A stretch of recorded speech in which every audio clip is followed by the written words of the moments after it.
6 idées pour devenir riche et changer de vie. Bonjour mes sublimatrices de vie, comment allez-vous aujourd'hui? Pour celles qui ne me connaissent pas, je suis Patricia, coach de leadership au féminin et j'accompagne les femmes, entrepreneurs, managers ou dirigeantes à atteindre leurs objectifs en toute fluidité.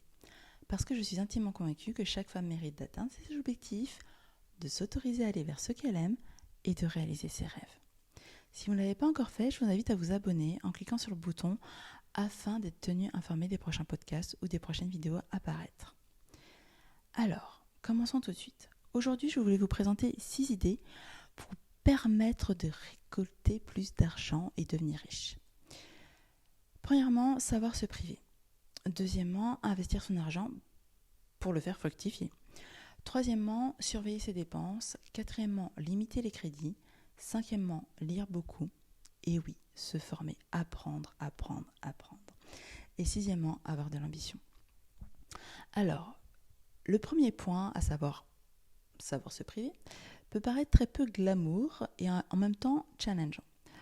Par contre, ce qu'il faut savoir, c'est que limiter vos dépenses par rapport justement à des coûts qui ne sont pas indispensables pour vous, peut vous permettre à court, moyen et long terme vraiment d'économiser beaucoup d'argent.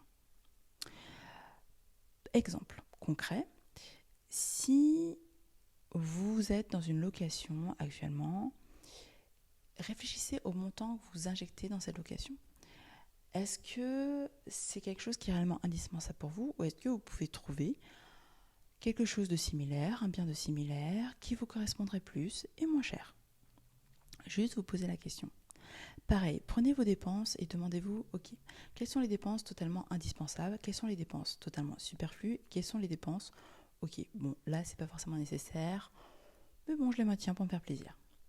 Allez sur les dépenses superflues et décidez, si c'est un peu challengeant, juste d'en retirer une. Le but est clairement de vous créer une sorte de delta de 10%. Si c'est trop challengeant, commencez par un delta de 5%. Vous allez voir qu'à court, moyen et long terme, vous allez être totalement en joie quand vous allez voir tout ce que vous aurez économisé. Deuxième idée, et donc ça suit la première, c'est d'investir. Parce que le tout n'est pas seulement d'économiser, le tout est d'investir pour faire fructifier votre argent et récolter des revenus passifs. Alors là-dessus, vous avez différents biais, vous avez la possibilité de faire des investissements immobiliers, que ce soit physique, papier, de commencer par du petit, à savoir des parkings ou des garages, puis après de passer sur des studios, etc. D'investir en bourse, d'investir en crypto-monnaie, d'investir dans des objets de luxe, d'investir dans des œuvres d'art, d'investir dans des vignobles, d'investir même dans des vaches laitières en fait en réalité. Peu importe, l'essentiel c'est de choisir des investissements qui vous parlent et surtout, ça c'est un des points suivants, on y reviendra juste après, c'est de vous former. Voilà, un investissement, vous devez le faire en conscience, en ayant toutes les informations nécessaires pour le faire. Le but, c'est d'essayer de vous construire un patrimoine petit à petit qui deviendra conséquent à un moment donné. Donc oui, je vous l'accorde, la patience joue aussi, c'est une très grande qualité qui vous permettra réellement d'avoir des revenus passifs de plus en plus importants. Quoique sur certains investissements, vous pouvez avoir un retour sur investissement très très rapide. À voir. Quoi qu'il en soit, vous avez différents, je dirais, moyens d'y arriver. Donc c'est à vous de choisir. Troisième point, surveillez vos dépenses. C'est un peu ce que je vous disais dans le premier point pour savoir vous priver. Vous pouvez aussi porter une conscience sur, ok, qu'est-ce que je dépense mensuellement ou par mon argent. C'est-à-dire que vous savez qu'il arrive à un moment donné votre argent, que ce soit par votre salaire si vous êtes manager, potentiellement dirigeante d'une société où vous êtes salarié, ou par votre chiffre d'affaires, une partie de votre chiffre d'affaires que vous accordez après avoir fait vos dépenses. Quoique même là, je vous inviterai à déterminer, ok, qu'est-ce que je m'accorde en premier, qu'est-ce qui est important pour moi en premier, comme somme d'argent.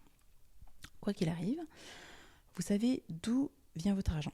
Par contre, très souvent, bizarrement, on ne sait pas où il part. Donc le but, c'est de surveiller vos petits. Voilà, de savoir, ok, j'ai telle et telle catégorie de dépenses par mois, qu'est-ce qui est indispensable, qu'est-ce que je peux renégocier potentiellement, en fait, en réalité, qu'est-ce qui est fixe, qu'est-ce qui est fluctuant, comment je peux agir sur cette fluctuation pour que ça me serve à court, moyen, long terme, pour me permettre d'économiser et d'investir plus. qu'est-ce qui est non négociable pour honorer mes valeurs et pour me faire plaisir, comment je peux honorer mes valeurs et me faire plaisir différemment à un moindre coût. Et ça, je vous dis, c'est sur vraiment une période pour vous permettre de poser les bases de votre patrimoine.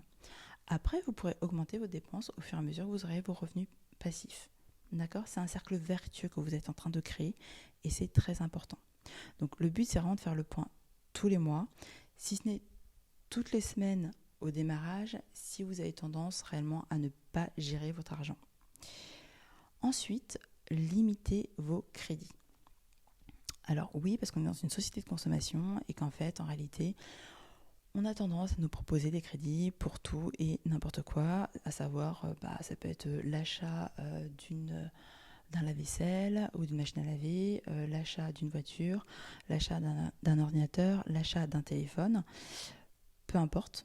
Et quand je dis achat de téléphone, c'est clairement les pseudo-forfaits qu'on vous propose à un moindre coût en disant vous paierez votre téléphone en 1 euro ou 2 euros par mois pendant 24 mois. Le seul truc, c'est que si vous faites le calcul complet, vous vous rendez compte que vous payez beaucoup plus que si vous preniez votre forfait à part, un forfait qui vous correspond réellement, et achetez votre téléphone en une fois.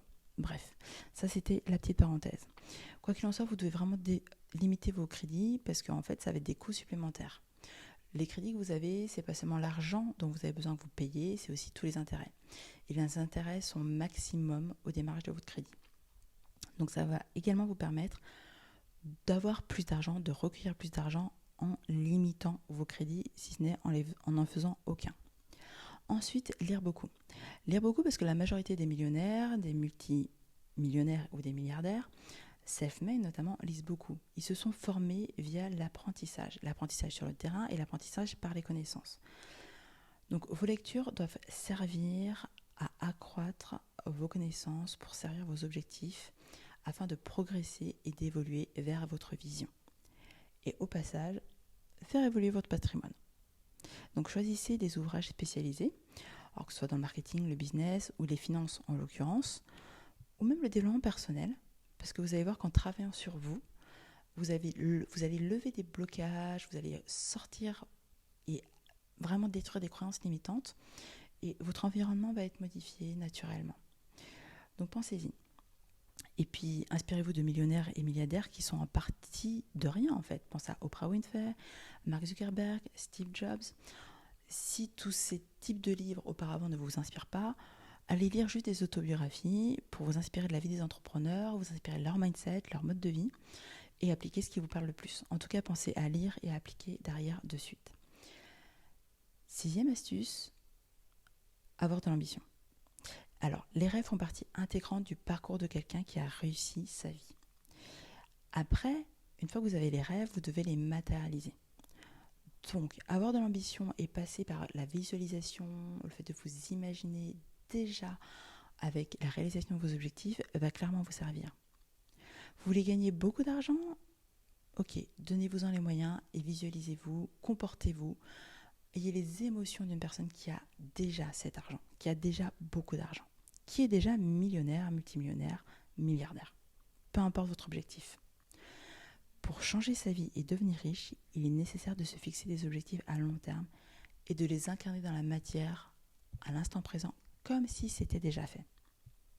Voilà mes sublimatrices de vie. Aujourd'hui, on aura vu 6 astuces pour vous permettre de devenir riche et changer de vie, à savoir se priver, investir votre argent, surveiller vos dépenses, limiter vos crédits, lire beaucoup, vous former et avoir de l'ambition.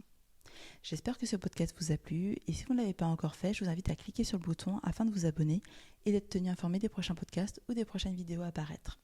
Si vous pensez que ce podcast peut servir une personne de votre entourage, je vous invite à le partager ou à lui parler de la chaîne YouTube. Peu importe, en tout cas vous servirez votre prochain en le faisant.